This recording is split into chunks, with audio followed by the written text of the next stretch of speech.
Hey, everybody. Welcome back for another episode of Weezy.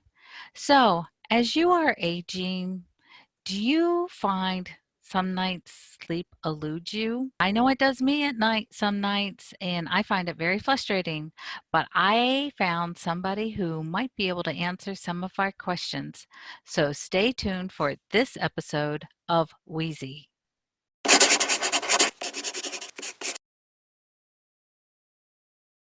Hey, everybody. Welcome to another edition of Weezy. So, yeah, sleep. We all need it and we all crave it. We like to have that nice full night of sleep. And I have somebody here today who is going to be able to talk to us about sleep and how we might be able to improve our sleep. So, please give a warm welcome to Kristina Grabnickas. Welcome, Kristina. I am so glad you are here. Um, so Kristina is a nurse practitioner, but Kristina, how did you get involved with sleep, with this, is it sleep studies or sleep therapy, or you explain to us exactly what you do? Sure. So I'm a nurse practitioner, like you said, and about a decade ago, I had patients, which were students, very young patients in their 17, 18-year olds, asking me for sleeping pills. And I thought, that's not a good way to help my No. patients. So I developed a sleep workshop for the second largest university in the United States about a decade ago. And I walked around to all the dorm rooms and I would teach these students how to get a good night's sleep. And it happens to be our mascot was the shining knight in armor. So I would use the KNIGHT, get a good night's sleep. And it really took off. The faculty loved it. The parents loved it. Their grades improved. And I enjoyed it. I started thinking, how can I improve humanity in the world with teaching people how to sleep? Sleep, as you know, is one of the top three pillars of health. I mean, it's Mhm. just as important as diet and exercise, but it's easier. I hate to say it, it's much Yeah, because easier I to don't I sleep. don't think a lot of people understand exactly how important, sleep is, Yes. that it because you hear the phrase, "I'll sleep when I die," and I'm, like, looking at those people and I'm going, "Well, you'll probably have a heart attack or something like that first and Yeah. poor health." Right. So maybe you should try to grab that sleep at night. So, how so is that how you got started, So I or did evolved with you? the workshops, and then I began to. I got promoted to the new medical school they built 10 years ago, and I started working and promoting my workshops for the medical students. And we did some research. I actually got two sleep pods. They were bought by the student government, and they have those in the library. So that's kind of my Okay. legacy that I left there. And I started teaching some, workshops and classes on my own. I started delving into starting to teach. My mission was to teach nurses, teachers, life coaches, policemen, firemen, people that help others. I find don't take care of themselves, even Oh, yeah. women. Okay. So women give and give and give for their family, and they don't take care of themselves. And that's so difficult to do for some people that are very kind and compassionate and helpful. As a nurse, I've been an RN for like 30 years. I knew that I had to help them out. It was something that I just had a mission. So I developed a good sleep, good health, good life program, and I teach nurses, teachers, anybody really on the fundamentals. It's like, and it's expanding now to other professions because, So, is it true? Because I know, like, it was, when I was younger, it's like I could fall asleep pretty easily, but I would sleep until the alarm went off. But now it's like it can be anywhere from like 4 o'clock in the morning, 3:30 in the morning at sometimes before that I start waking up. Is that normal as we age, or is? or What sounds happens, we in the middle age group, every periods of age groups are different requirements for sleep. So as neonates and babies, we tend to sleep a lot longer. We have a lot more need because we're growing and we're trying to get our mind grown. There's things that are happening in our body, so we need that sleep to repair and work on those things. As adolescents, we get a lot more sleep too. As we age, unfortunately, um, what happens is your circadian rhythm, everything in sleep is timing. So what happens is you have more of an urge to sleep earlier. You go to bed earlier, and then you tend to wake up earlier. So you're okay. probably going to bed at 8 or so, getting up at 4. You're still getting the amount of sleep. But the problem with that is you're not getting the good quality sleep. What are some of the benefits of getting a good night's sleep? So again, I when I started, my focus was on young adults because of accidents. I had been seeing a lot of students getting into car accidents because of sleep deprivation, and adults. And then we see this during our news reports. We see the Van D's the Valdez Exxon, where he fell asleep and Oh, yeah, yeah, crashed the the oil oil in tanker. the oil tanker. Then the Walmart truckers, where they, smashed into other people, killed children. You've got Amtrak, falling asleep. I've heard that Mhm. was the determination that he fell asleep going over the bridge. So sleep deprivation is very dangerous for not only accidents, but also it's linked now to diabetes, cardio, strokes, heart attacks, cancer. Oh, We're linking that, and obesity, getting really overweight, is linking to sleep deprivation. And I have heard that one. Yeah. yeah, and diabetes, heart disease. The biggest one that scares me is Alzheimer's. So as you get older, if you're not getting that quality sleep now, you're really opening yourself up to having that disease, which is horrifying to me. Yeah. That is a long list of ailments. And so, what are some of the indicators to really show up that you are getting poor? You might think you're getting some good sleep, but what's some indicators that showing that you get poor sleep? So, what I want everyone to realize is that sleep is timing. You have to set up a schedule and you have to take sleep as a priority. So, you want to make sure that you're getting the right balance. So, you've got to go to bed before midnight. That's one of the key elements. Before midnight is getting quality sleep, and you do an unwind session, let's say an hour before, where you have to shut everything off. So you get prepared, okay?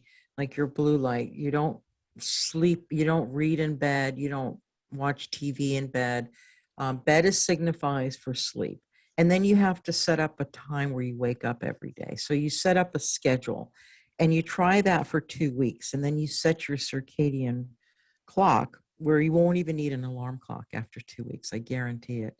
All But right. signs of sleep deprivation could be, the lack of losing your memory, not remembering things. Um, Also, there's been reports of high blood pressure. Blood pressure's been headaches, eye, problems with vision, maybe falling, maybe Why what balance. why would it affect your falling your balance and causing you to fall? Because you're not actually you could be, maybe some people are walking in their sleep and they're not getting the quality sleep, so they could be um trying to get their balances in order. When you sleep, you rejuvenate your protein, all of your neurological synapses, everything rejuvenates. So there's an increase, there have been studies done where there's increase of falls with sleep deprivation, and not having that quality balance neurologically, because everything is neurons. It's a neural dance in Mhm. the pineal gland in the brain. So if you're not getting the good quality sleep, you're getting short bursts of it. It can affect that during the day, where you can black out or faint or So Wow. there are a lot of things that can precipitate, and that's why it's so important for providers to ask about a sleep diary or sleep schedule. Often my patients will ask me, or they'll say, I'm so anxious. And instead of putting them on antidepressants, ask them, have they slept? Because anxiety and depression are also another could be another remnant of sleep deprivation. You could start being sharp with your partner and yelling at them, being more snippy, more anxiety ridden. Those are all signs of sleep deprivation. Okay. So it's not a nice thing to have, sleep deprivation. You could be more hungry for carbs because you're getting up late at, early in the morning. You're craving, your ghrelin and leptin are reversed. So you're wanting to have that craving for carbs late at night. So those are all things that can cause obesity too. So what are some things that we might want to start avoiding during the daytime? You Sure. mentioned TV and the electronics that we wanted to turn those off, but are there like should we avoid caffeine, alcohol, or different things like that? What do those do to play with our sleep or interrupt our sleep? So timing, what you want to do is caffeine has a half life of about 6 to 8 hours. You want to stop drinking caffeine at 3 p.m. every day. If you drink later than that, it will disrupt the good cycle of sleep, the good REM sleep. Remember, the REM and the cycles are 90 minutes long. You need at least 5 cycles a night. I'd be happy if you get 3 and 4. That's good. But people that have insomnia have very little cycles. They get up in the middle of the night. During the day, you want to get vitamin D and also melatonin. You've heard of melatonin. Mm-hmm. That is starting to secrete. If you go out in the sunshine for 20 minutes in the morning, it will reset your circadian clock. So you'll get good quality sleep. That's a really good tip. You want to do that. So if you go out and get that walk in the morning, Perfect. Exercise is good. You don't want to exercise 4 hours before you go to bed because that's too much adrenaline. But caffeine, alcohol, people say I'll have a glass of wine to help me wind down. The only problem with alcohol, it interferes with your REM sleep. So you might end up getting up at 2 a.m. If you've had alcohol. It depends, obviously, how much. How much do you weigh? All those play factors, mm-hmm. your body mass. If you have one glass of wine a night, I don't think it would be as bad as having two or three because that will interrupt your quality of sleep. I know a lot of nights before I go to sleep, I'll have a cup of chamomile tea or Mhm. whatever. Is that okay or Yeah. something like that? So the sleep routine that I usually tell everyone, I call it my nappy hour. And naps are good, by the way. 20-minute naps are perfect.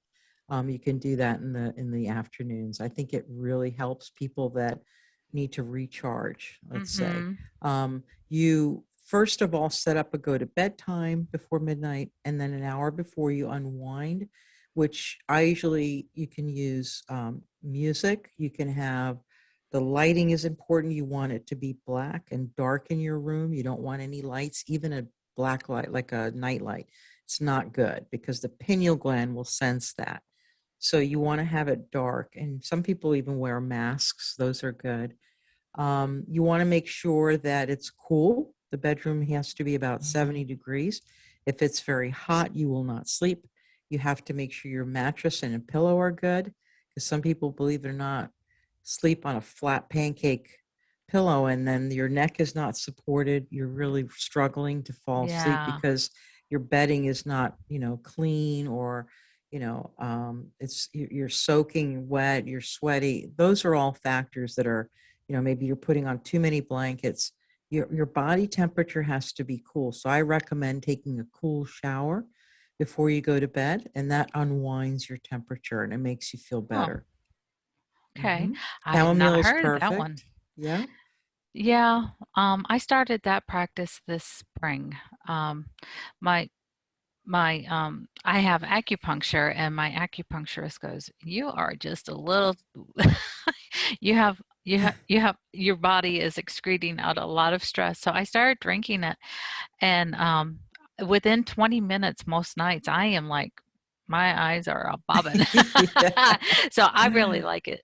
Yeah, or a warm bath, you could do that, but I think a Mhm. warm shower is nice, or some people like cool. I like cool because my body temperature likes it cooler. In Florida, it's so hot, so we like to Right. keep things cool. Yeah, Yeah. I've started it's like after I'm done with my shower, I turn it over to the cool to kind of cool everything Yeah. down. Yeah. So what are some of the benefits of a good night's sleep? So the benefits would be longevity, living a longer, healthier life, less chances of you having high blood pressure, cardiac problems, diabetes, memory loss, Alzheimer's, feeling rejuvenated, feeling happier, less stress, less anxiety, less depression. I think those are quality things in life that we all need, and nothing can buy us those things. I think if you take care of yourself now with your good sleep, you'll Mhm. have a good life and a good health. Those are all together. They work very well together, hand in hand. And there's so many benefits of sleep that we could list them here. It would be pages and pages, but Yeah. those are the big takeaways. Well, you talked about the melatonin. So do you suggest that people take melatonin? So I always tell people I'm not your physician and I don't take care of you. I'm not your provider. You have to check with your physician or provider if that's okay with you. I don't personally use it, but I've seen my patients use it and it has helped. So everybody's different. Some people will use it and it will help them. I kind of like the more natural approach with the sunlight and making sure that you start unwinding about an hour. The longer we stay awake, the more and more forceful we want to go to sleep. So you want to make sure that you set up that pattern of waking up at the same time, going to bed at the same time every night. Yeah. um, there's another rule that if you're laying there and you can't fall asleep after 20 minutes. You're supposed to go to a room and start reading with a dim light. Only go back to the bed when you're nodding off. But you have to keep that same schedule, So waking don't up. even read when you're going to bed? In They your bed, you recommend not shouldn't? to read. They Mm, want your phone to be turned off or over, no alarm clocks, no lighting. Some people use white noise, which I love. You could have mhm. like the crickets in the background, or you could have soothing music. As long as you're not using Wi-Fi and you download it to your phone, you're not emitting that frequency. Okay. And it would help you to have the beautiful music and things like that that would calm you down. Some people use lavender oils, which I love, and aromatherapy. I believe in that. What a what age? I mean, should you start really delving into practicing these good sleep qualities? I mean, you could start as young as, when you're a youngster or a teenager. Teenagers, they like to tend to sleep in more. They don't really have a set schedule because of their schooling, and a lot of it you can't control. So that part is hard. But I think as in your 40s, you need to start thinking about getting a really good sleep schedule. I don't think that would be hard unless, your schedule, or, some people have multiple jobs or they work from home. As long as you're not working in your bed, you have a place like an office near your bed. You have to remember bed signifies sleep. So you don't want to work in bed or read in bed or eat in bed or watch TV. All of that lighting and emissions, that's not healthy, and you're not going to get the good quality sleep. The most important thing to remember is before midnight, you're going to get that quality sleep. You Mhm. can do whatever you want to do before then, but Okay. remember, unwind at least a half an hour so that your mind is gearing towards sleeping. And you'll get to that habit. It takes about 2 weeks to change your circadian rhythm. And once you start doing it, your body will tend to start getting sleepier at that time. And you'll start Mhm. noticing that. Put your PJs on, brush your teeth, do a ritual for yourself. Unwind an hour before. So I like to call it my unwind time. I think people need to realize that sleep has to be a priority. Electronics, the problem with our culture now is 24/7 You can shop online now, 3 in the morning. You can, you know, you can Mhm. read books, Kindle in bed. You can, talk via Zoom around the world through a AM. There's so much accessibility to technology that it is affecting our brains. And we need to make sleep a priority and shut that off to take care of ourselves. So, Kristina, if somebody wanted some more information about your programs or the studies that you've worked on, where could they go to find some more information? Sure. So I have a website called sleepforthesoul.com, and there's one avenue you can go, and there's a email address you can email me. I also have a YouTube channel that's Sleep for the Soul intro, and you can look at that. It's got tons of information, tons of interviews, and I've done all over the world. I've been on the news channels and talking about sleep in the pandemic and how that's changing our lives and how it has changed our relationships with sleep. So those are some places you can go at this point. And I will be giving some more information on my retreats and virtual classes, probably on my website. Okay. Well, it's just been a pleasure to have you here today. Thank you. And I mean, I thought I knew a lot about sleep, but I definitely learned quite a few things, and I need to turn off the TV at night. Yeah. um, but anyways, it was just a joy to have you Thank today. you. And like Kristina said, if you have any questions, just go check out her website first, and you can find more information there.